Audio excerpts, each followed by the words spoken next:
打击诈骗10月24日，数位部则启动政府专用的号码111。未来政府机关传出来的简讯，若显示111才是正港的，要来帮助民众分辨诈骗简讯。也若讲到 NCC 嘛有参电信业者合作，针对加886开头的电话主动检警示。NCC 表示，加886这款诈骗电话已经减少90%左右，效果是真好。未来连加8869位外国卡来的手机号码，嘛会当透过电信业者资料分享来阻挡诈骗的电话。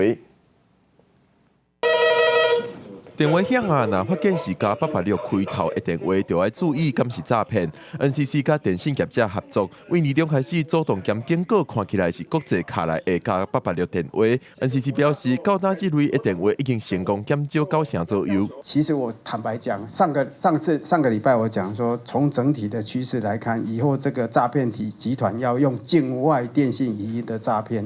看来是走不通了。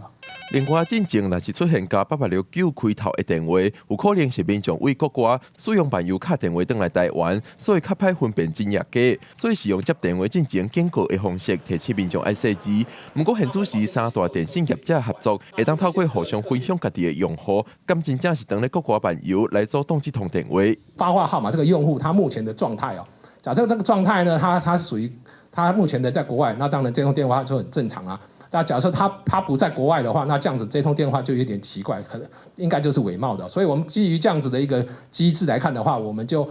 增加了一个那个辨识拦阻系统。另外，进前刑事警察局发现，诈骗集团即马已经开始放弃加886开头的电话，改使用加67加102单纯的国际电话号码来继续诈骗。NCC 表示，未来所有境外国际电话拢有语音警示，若是境外电话加做台湾的号码，会全面阻挡。